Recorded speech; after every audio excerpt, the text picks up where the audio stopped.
Now that I have given an understanding of the purpose of conflict, this video will focus on how to create conflict for an overall story and an individual scene. This video will take elements from my previous 4 videos, understanding story structure, creating characters parts 1 and 2, and the purpose of conflict. If you haven't watched those videos, I recommend watching them and then coming back to this video. Before I start, I do want to say that this video is here to help give an understanding of how to create conflict, not to tell you that this is the only writing process that you can have. Adapt what I say in this video to your own process. My hope is that this gives you a framework that helps you create a much more compelling dramatic story. Let's begin. Creating conflict happens way before you actually start writing scenes. Whether you're a detailed outliner or you just start writing, it's important to have some sense of what the story conflict is and at least how it will begin in your story. Your story is not a concept. Your story will not really be about planting ideas in other people's minds through dreams.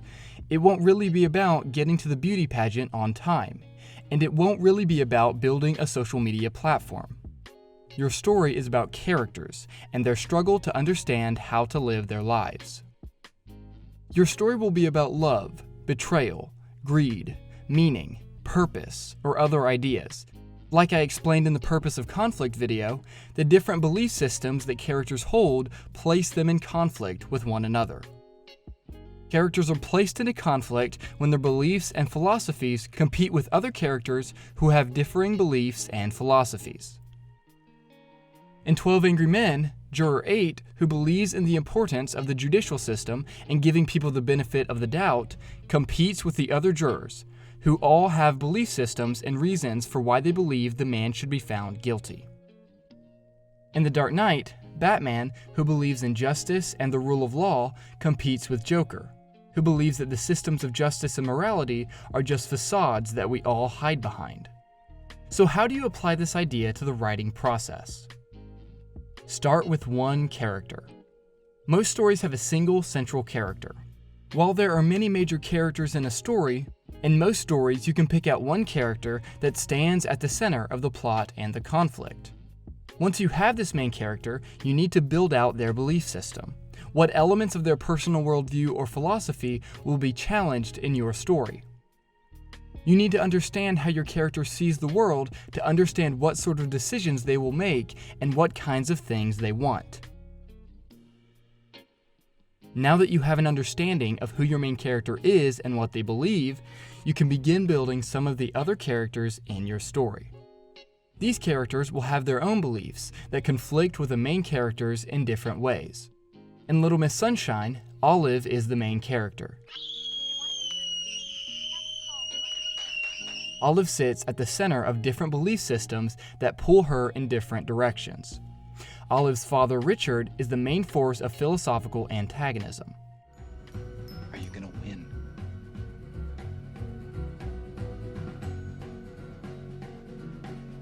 Yes.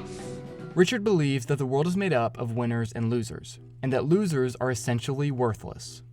Olive's grandpa rejects these ideas, believing that personal acceptance and being yourself matters much more than society's perception of winners and losers. Dwayne rejects society entirely and takes a more angry, dejected point of view to existence. Frank, who recently tried to commit suicide, is struggling with life and meaning as well. It's Dwayne and Frank's B story that adds another philosophical layer to the events of the story. While on the surface, the film seems to just be a lighthearted, feel-good story about a family going to a beauty pageant, it was intentionally created to look at life and how to live from multiple points of view. 12 Angry Men is a fascinating example of complicated philosophical conflict. While Juror 8 stands as the one devoted to finding justice, each of the other members of the jury challenge Juror 8's point of view in different ways. The most obvious antagonistic figure is Juror 3, who is constantly berating Juror 8 and getting angry at the entire process. In the end, we find that his bias against the man on trial comes from a bad relationship with his own son.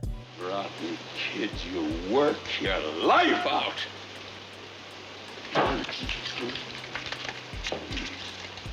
Juror 7 wants to get out quickly so he can go to a baseball game. This isn't a philosophical desire, it's a simple want. However, it shows us what he believes. He believes the man is guilty, and he sees being on a jury as a waste of his time. He's focused on himself and anxious to get on with his life. And we subconsciously understand this as the audience, simply by seeing that he wants to go to the baseball game while in the context of being a juror on a criminal trial. Juror 10 is blatantly racist and harbors hatred towards the man on trial for this reason. He believes he is superior to the man on trial, and this belief changes how he sees the entire process.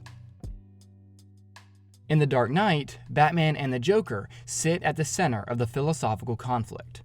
Batman believes in the rule of law, the justice system, and morality.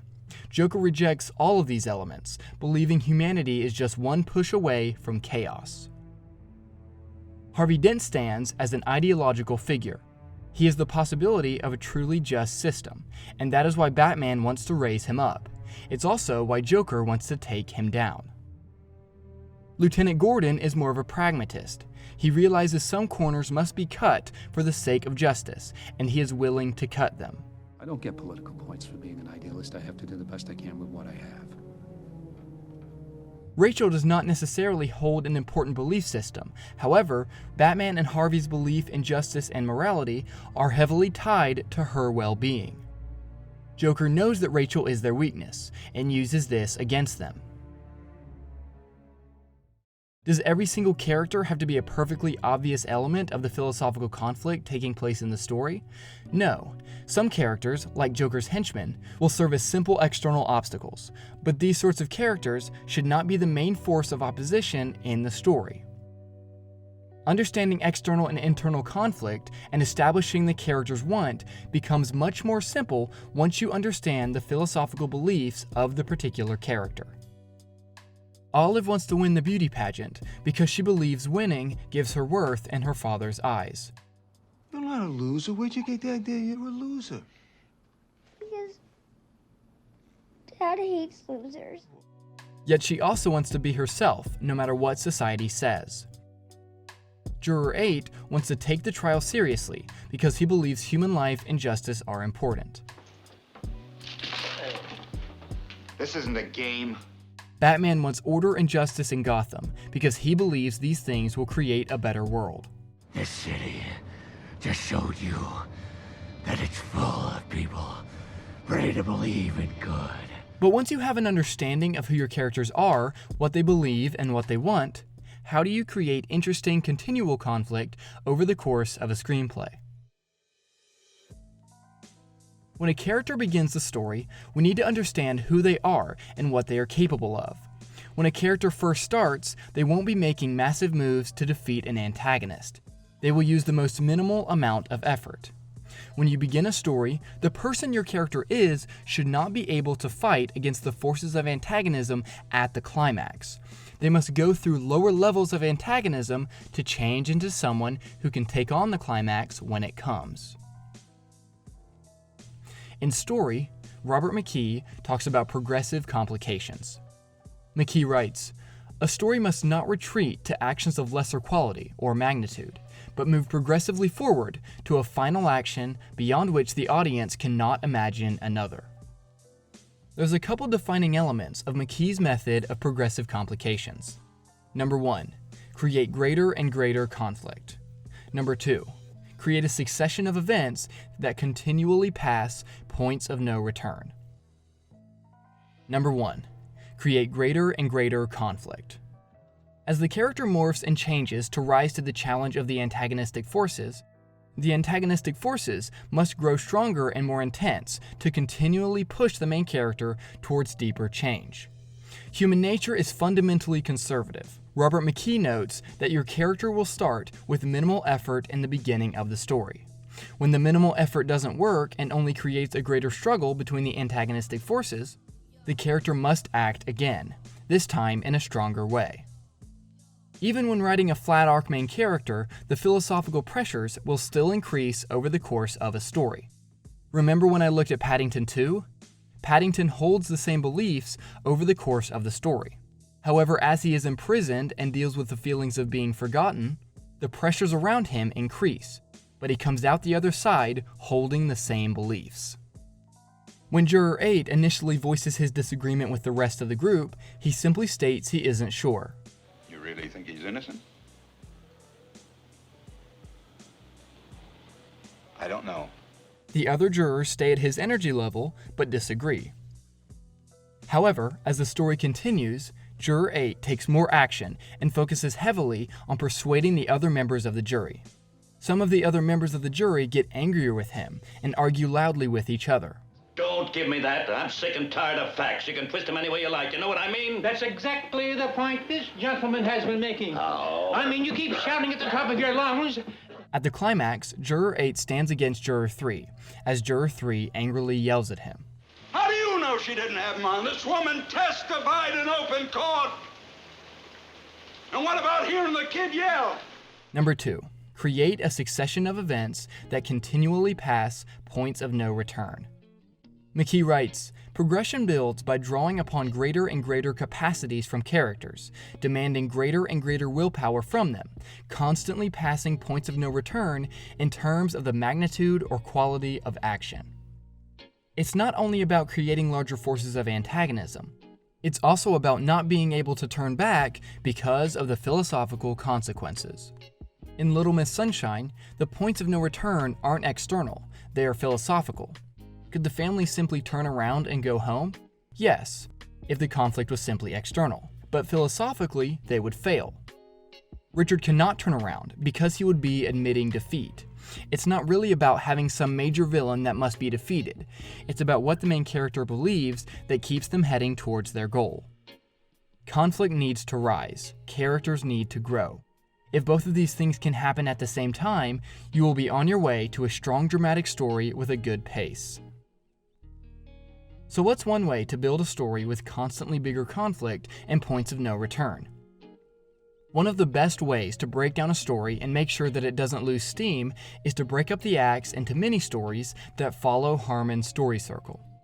At the end of each act, you create a major point of no return for the character and an internal change that they've made.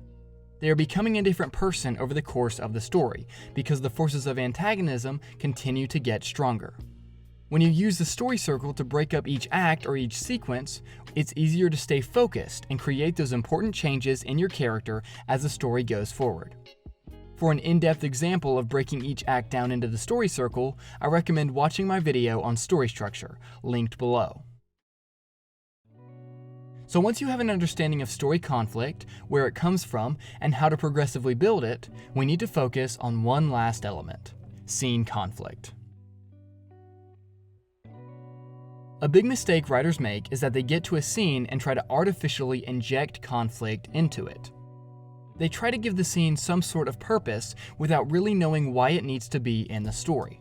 Rather than trying to inject conflict into a specific scene, you should focus on creating your characters and their goals in a way that creates conflict organically when you place the characters into the particular scene.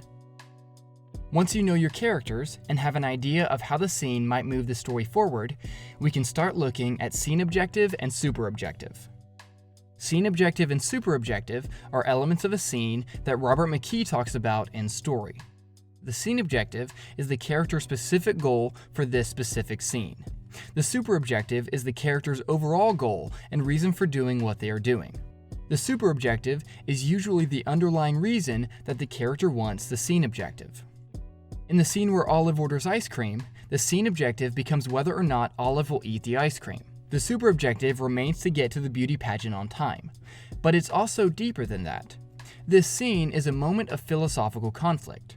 Richard doesn't want Olive to eat the ice cream because she could get fat and no longer be able to compete in beauty pageants, which makes her a loser. Women in Miss America, are they skinny or are they fat? Both Grandpa and Cheryl want Olive to simply do what she wants, no matter what others think, which openly attacks Richard's view of the world. Olive, Richard is an idiot. I like a woman with meat on her bones. It's okay to be skinny, and it's okay to be fat if that's what you want to be. Whatever you want, it's okay.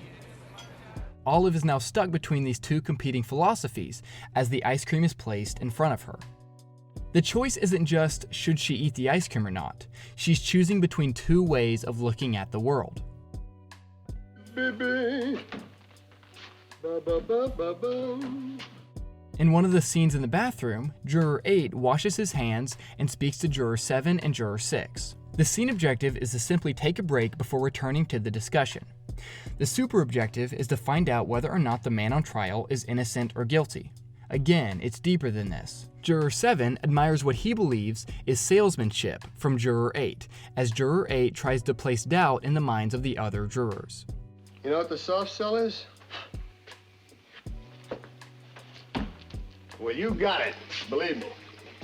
This displays Juror 7's attitude and shows that he can't wait to get out of here and move on with his life. Juror 8 hates this attitude and believes that the trial should be taken seriously. Juror 6 creates the opposite problem. Juror 6 attacks the core fear that Juror 8 holds. Supposing you talk us all out of this and kid really did knife his father, huh? In the Dark Knight's interrogation scene, the scene objective is to find the location of Harvey Dent. The super objective is to bring Gotham back to a state of order and justice. However, as Batman and the Joker sit across from one another for the first time, the Joker is able to explain his belief system to Batman. And not only that, but Batman lives by a single rule, and Joker has come to break it. The philosophical conflict at the center creates the external and internal conflict that we see on screen. This idea is combined with John Truby's idea of how a scene should be structured. Truby uses an upside-down triangle to explain this concept. Truby writes, "The beginning of the scene should frame what the whole scene is about. The scene should then funnel down to a single point, with the most important word or line of dialogue stated last. The scene objective or endpoint is the purpose for the scene's existence in the story. A new piece of information is learned, an action is taken, or a choice is made." Let's go back to those three scenes. The beginning of the scene should frame what the whole scene is about. Olive orders ice cream. Richard tries to explain to her that ice cream will make her fat, which will make her unable to compete in beauty competitions. Well, when you eat ice cream, the fat in the ice cream becomes fat in your body. Richard, I swear to God. Olive begins to listen to her father. Then funnel down. The ice cream arrives at the table, and the other members of the family refute Richard's point by eating Olive's ice cream. To a single point. Olive eats the ice cream. She chooses to reject her father's understanding of the world. The beginning of the scene should frame what the whole scene is about. Juror 7 doesn't understand why Juror 8 is doing what he's doing. He frames it within his understanding of the world. You know what the soft sell is? Well, you got it. Believe me. Then funnel down. Juror 8 fires back at Juror 7's flippant view of the trial, which wins the small conflict between the two men. So why don't we stop wasting our time here? We're gonna all get sore throats if we keep it up, you know? What difference does it make if you get it here at the ball game? No difference, pal. No difference at all. To a single point. However, Juror 6 enters and asks Juror 8 a very important question. Supposing you talk us all out of this and kid really did knife his father, huh? For the first time, one of the other members of the jury has attacked Juror 8's biggest fear. This moment propels us into the next jury discussion. Evening, Commissioner. The beginning of the scene should frame what the whole scene is about. Harvey Dent never made it home. The first line of the scene tells us what's going on. The Joker's men took Harvey Dent. Gordon and Batman need to find him. Then funnel down. When Batman tries to get Harvey's location out of the Joker reveals something else. You know, there's only minutes left, so you're gonna have to play my little game if you want to save one of them. Now the stakes have risen. The scene continues to a single point. Batman gets the addresses and rushes out of the room. The story is shoved forward. Each scene should have a specific objective that also places it in the overall story. By bringing the scene to a single point, usually an action or new information, the story is turned and shoved forward. Okay, I covered a lot in a short time, so let me condense this for you as you go to write your next screenplay. Number 1, start with characters and their deeply held beliefs. Number 2, challenge those deeply held beliefs with other characters who believe differently. Number 3, start small and grow larger. Let the conflict rise and force your characters to change. Number 4, understand the purpose of the scene. Bring the scene to a specific point. How does your particular scene drive the story forward? Start with philosophical struggle and characters. That is the absolute backbone of your story. Plot, concept, fun dialogue, and crazy action scenes all come second to those 2 elements. Don't try to inject a scene with conflict and then place your characters in it. Know who your characters are. Know how they will change. Know what pressures are on them, and know how those pressures will affect them. Hello, I hope you enjoyed the video. The focus of this channel is to teach screenwriting and focus on what practically works for writers. If you'd like to join a community of writers who are brainstorming together, giving criticism, and helping each other along, I recommend joining the Facebook group, linked below. If you want to see more videos on screenwriting, click on the playlist linked in the description, and also hit that subscribe button. Thanks for watching.